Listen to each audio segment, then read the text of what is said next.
This is significant, okay? So this section of the home has subsided, okay? And we want to know why it's subsided.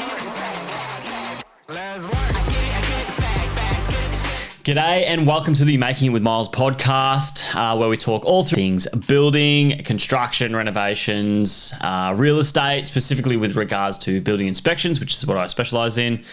We do dabble in some personal development stuff every now and then, but pretty rarely. There are two formats to the podcast. The first one is called The Shed. The Shed is where we discuss all these things for property owners, people buying property, all that sort of stuff, just to help them with a bit of insights from a builder's perspective. And the other is called The Journey, which is just where we dabble with a couple of personal development things, which I like to do every now and then. Now, if you like anything on the podcast, if there's anything that you find of value, please give us a follow, give us a rating, all those good things, so we can reach out more people and help educate as many people as practical. This episode of The Shed, we will be discussing brickwork in residential properties. We're going to be talking about the types of cracks that we come across, how they are caused, why it's important, because the number one reason for cracks in properties is due to movement, and rectifying that sort of stuff is very expensive. So have a listen in, and we hope it gives you some value. We're going to discuss the numerous types of brickwork construction. Now, I've just given two examples, which is pretty basic and what we come across more often. So the first one is the slab on ground, okay? So this is a concrete slab that the house sits on top of. Now, there are sort of two elements to this. You've got your single skin brick veneer and then your double skin brickwork. Now, the single skin brick veneer is you have a timber frame on the inside and the brickwork on the outside. That brickwork is not a structural wall, okay? It is a veneer that is put in place that clads the house. When it is a double brick wall, so it has brickwork and then brickwork, this is classified as a structural wall, okay? So any types of cracks you get in a double brick wall is going to be a structural issue, and it is more important that action is taken place. The other type of construction, which is very, very common, is brickwork on strip footings. So you'll get your 80s house that is all brickwork and concrete stumps. So what you face is you'll have the external perimeter of the house has a concrete strip footing that goes around the outside. And on the inside of the property, you have like concrete stumps, which supports the timber frame and the timber structure above that, okay? Now, again, there's still two elements to this. You can have your single skin brick veneer. Then, similar as before, the timber structure on the inside is what holds up the building, and then there's the veneer on the outside, which is connected to the frame. If you have a double skin brick wall, then again, it's a structural component, and action definitely needs to be taking place in those situations. So we want to ask ourselves, why is it important to identify these problems in brickwork? So the first one we have is the cracks we see are due to movement in the footings below. Now, we will go into the severity of the cracks, but ideally, if the brickwork has cracks in it, it has moved from when it was put in place. We don't build walls with cracks in them. Pretty straightforward, okay? Now, continuous major movement is what can lead to major collapse, which can cause injury. So obviously, if there's if the crack starts off small and you get more movement, and all of a sudden this veneer, which is hanging onto your timber frame, or maybe the structural wall, can just simply collapse, okay? This takes a long period of time in most cases, but it's a possibility. Most of the time, it's important to identify these things because it's a costly process to rectify excessive structural movement, okay, or even the beginnings of it. So the sooner you mitigate the issue, the better off you're going to be in the long run. And the last one is more or less like cracks in double brickwork is a structural issue, so it needs to be actioned immediately. So even if you see the smallest crack in a double brick wall, there's movement in the footings, which is common, but also it's a structural component. So you really need to rectify that sooner than later and not leave it out, because the reason being is you can have a brick veneer home which isn't structural, and the brickwork can come apart and fall apart in pieces. Now, it's a safety issue if you're standing next to it, but technically the structure will still be hanging on for dear life because it's all a timber frame, okay?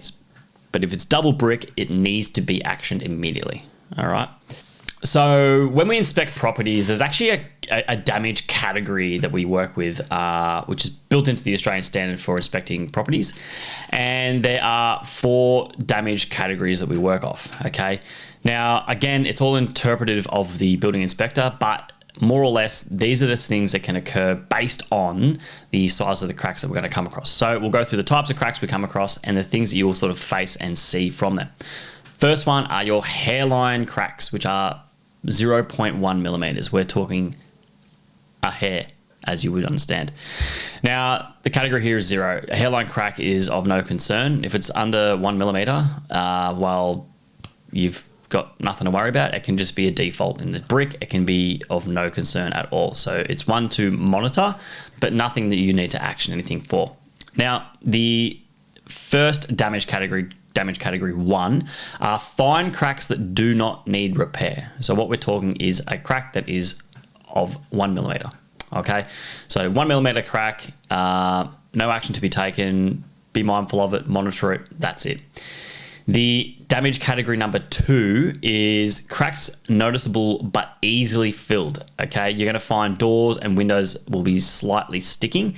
Now, these are cracks between 1 millimeter and 5 millimeters. Okay, now for me personally, 5 millimeter crack is, there's some significant things happening. I would put it as moderate movement, but this is what we put as damage category 2.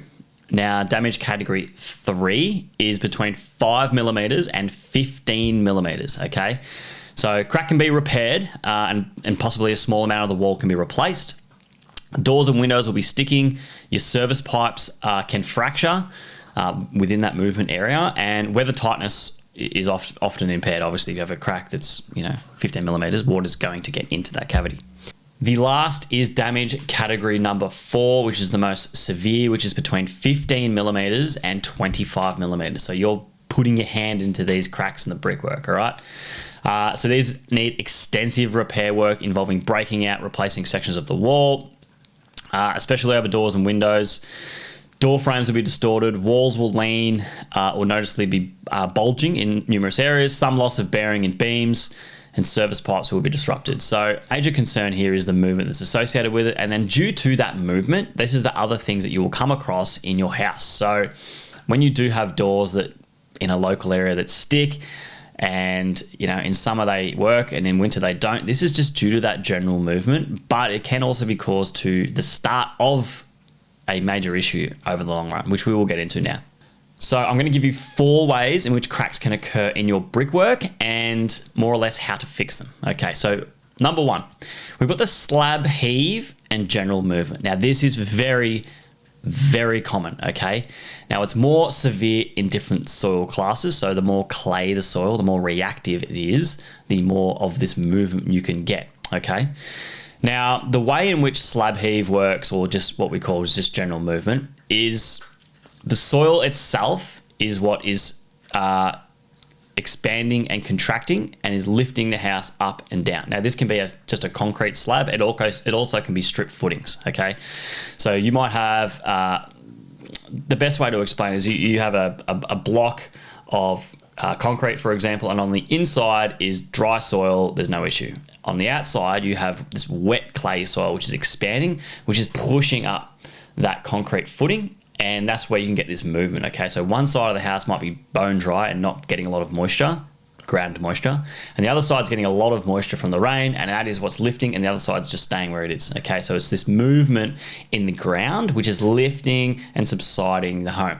Now, this is very common. You'll come across this when you'll notice in different seasons. All of a sudden, one day your front door opens and closes, no worries.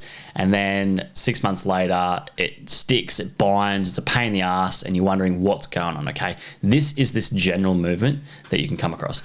Now, not all general movement is general. It can be the start of some more severe movement, which there are some things we'll put in place to mitigate that, which we'll get to.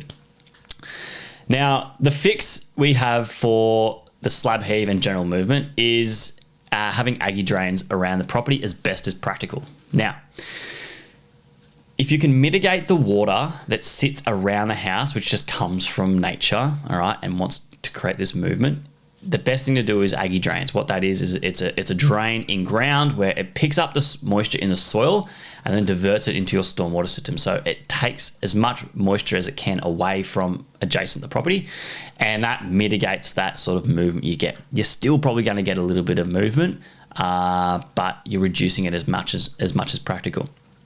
Now, the second way in which you can get cracks to occur is the common one, which we come across very often, is water leaks and damaged plumbing. Now, I can't stress enough. Major movement in properties is due to damaged in-ground plumbing majority of the time. Okay, so we're going to go through this in numerous stages throughout this podcast, but this is the number one thing to be looking out for. Okay, so the way in which this happens and this works is similar to the general movement. Okay, so for example, you're at the corner of the house, you've got your storm water, so all the water that's captured from the roof runs through some pipes around the house. One section is damaged, the tree root in it, it's fallen apart, whatever, all right?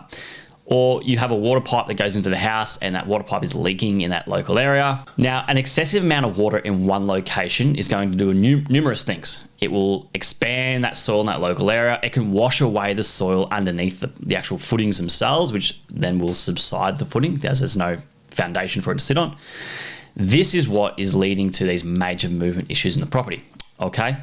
Now, the rectification for this process is pretty simple.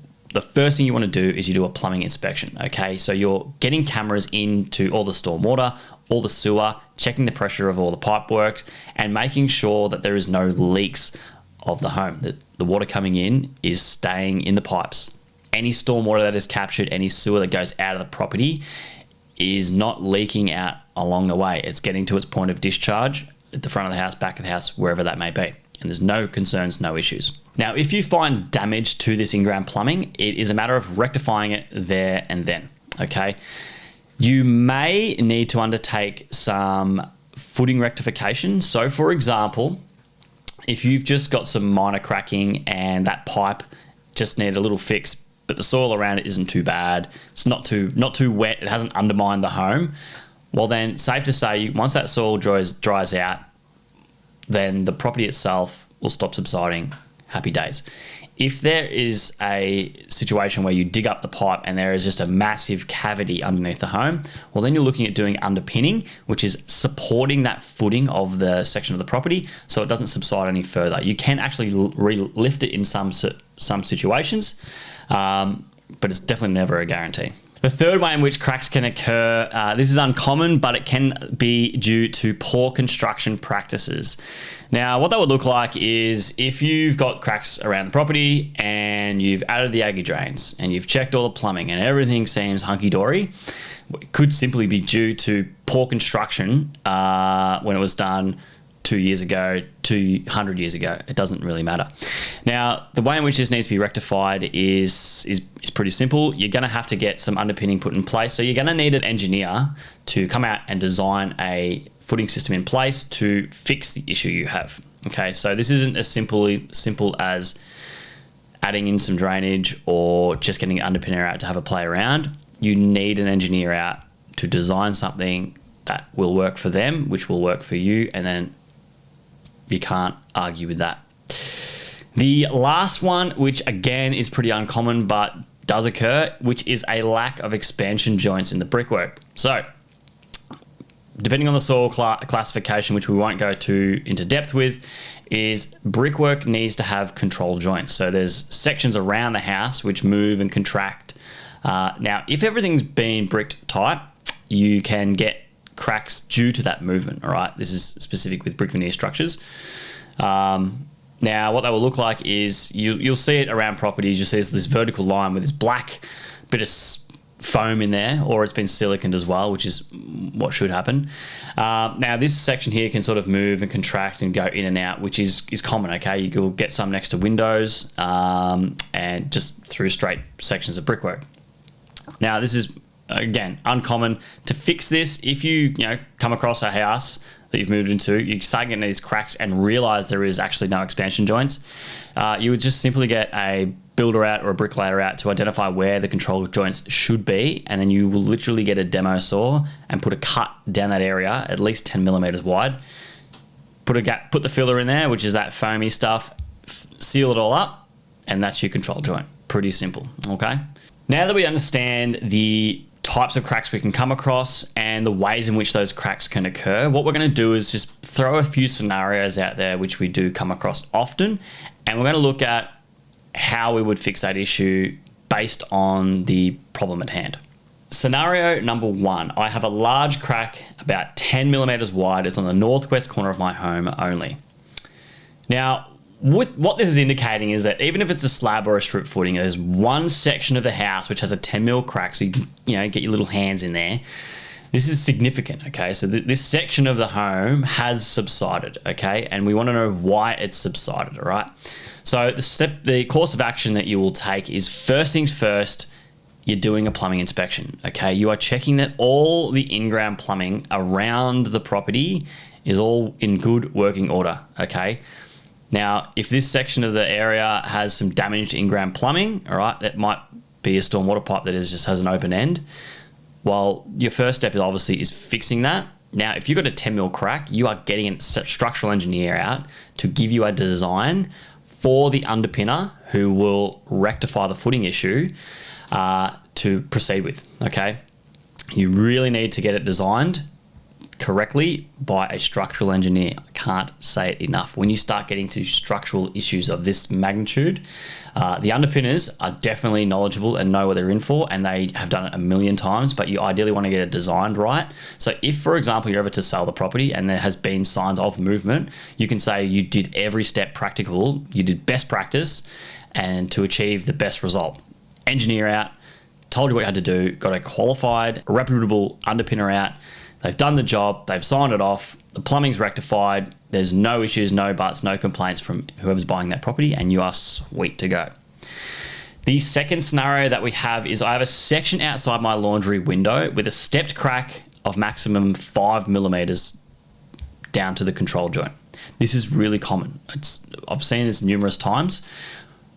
You got the blind side of the property, you're looking at the laundry door, you got the little window next to it, and there's a little stepped crack which goes to a control joint, all right? Now, we want to know, again, is the plumbing in good working order? We're going to do a plumbing inspection. We're going to check that area of the house out to see if there has been any damaged in-ground plumbing, water issues, sewer issues, all that sort of stuff. If there has been, we will fix it. Once fixed, we will engage an underpinner to come out and assess the site. Now, based on their experience, they will come out and they will see if underpinning is necessary or not. Okay, so they can assess to see if there's been dips and dives in the slab or whatever the circumstances are, and you may need it underpinned, or you may just get away with leaving it as it is with no further action. All right, 5 millimeters can be significant to some, but if you fix the issue, it shouldn't move any further, okay? Scenario number 3, I have numerous cracks on one elevation of my home. So what we're saying here is that we might be on the blind side of the property and we've got some numerous cracks. They're small, they're only 1 millimeter, some hairline cracks here and there, but it's consistent along the whole side of the house, which is bizarre because the rest of the house is completely fine. Again, what we're looking for damage in ground plumbing. Do a plumbing inspection, shove the camera down that stormwater drain, shove it down the sewer, have a gaze, have a look, and make sure everything's in working order. Now, 2 things that can occur here. You might have no issues with the drainage whatsoever, or you might have a lot of issues with the drainage. 2 things you can do. Fix the drainage that's in place. If there are no issues, all right, I would be installing Aggie drains along that section of the property and then just continue to monitor the home. So it might just simply be that side of the home is getting a lot more water up against it. You might be on a hill, might be the house next door that's overflowing all its water, all right, and you're getting that general movement and that subsidence and slab heave and all those bits and pieces. So you're trying to get that surface water away as best as practical. Now monitor it. If you see continuous movement and it's getting worse and worse and you've added this drainage, you're not too sure what's going on, then this could be poor construction. All right, this could be a further issue that is going to cause you much bigger dramas, and best actioning it sooner than later. The 4th scenario is something that we come across very often, and that is there's sections around the property that have minor cracking, 1 to 3 millimeters in numerous areas, okay? You might have one under a window in the laundry, one near the front door, one near the back living area, all that type of stuff. There are a couple of things in place here that I believe have to occur. You need to add drainage around the property. It is highly unlikely that there is aggie drains around that house because not a lot of builders do it. We just aren't required to do it, so we don't. I would be adding aggie drains around the house, step 1, to help with that issue. Step 2, obviously, we are doing as we are always doing, and that is a plumbing inspection to make sure everything is in place and there's no damaged pipework in ground. If that's all sweet, aggie drains in place, as again, we're monitoring it. All right. It is, again, highly unlikely that there is any underpinning that will be necessary. Ideally, you can rectify that issue and it just falls back to general movement in the property. But again, you want to monitor it to ensure that those cracks aren't getting bigger. Now, it's pretty easy. Get a texture mark on that wall, put a date next to it, measure it, put it on there, wait 12 months. It might not move at all. It might even close up. And that would be simply from that general movement that you get in properties, okay? So to recap, not all cracks around the home are of serious concern, but be mindful that all major cracking started off small. Okay, so what you need to do here is you want to just determine if you've got an issue or if you don't have an issue. We can relate cracks back to general movement or damaged in-ground plumbing or poor footing design or poor workmanship, all those types of things. So you need to distinguish the two. Again, very clear, can't say it enough, as a general maintenance item, in-ground plumbing inspections are very critical for homes to, again, eliminate this as a leading cause to movement in the property. Other than that, adding aggie drains around the house, getting that surface water captured and distributed out to the stormwater, to your point of discharge, to help mitigate, not eliminate, mitigate that general movement and slab heave and all those things that you can get in the property. And just being mindful of it. Monitor the house. Just if there are any couple of cracks, just mark them up, check them out, be mindful of them where they are. If any new ones come up, maybe then seek a professional to come out to assess the house and give you some further advice and understanding of what could be causing all these things, all right? So I want to finish by telling you to ensure you spend some time walking around your house, understanding where all the movement is, if you have any, mark it up on the wall so you can come back and monitor it. Undertake your in-ground plumbing inspection to ensure all in-ground plumbing is working as it should and that is not causing any movement in the property. Because let's be real, movement in brickwork like this, major slab movement, all things like that are going to be a very, very, very costly process that you don't see the result of. All right, you can spend $50,000 on a kitchen and bathroom renovation and it can look sexy. Spending $50,000 on underpinning the whole entire of your property will leave you with nothing. The house will stop moving. So really be mindful. It's a critical maintenance item that you need to be aware of and you need to just action it accordingly. Now, I hope this gave you some insights of to what movements can occur in the property, how to fix them, who to go to, all those types of things. If this gave you any value, please share, please like, subscribe, all those good things. We want to help provide as much information for as many people as possible, and we'll see you on the next one. Thanks.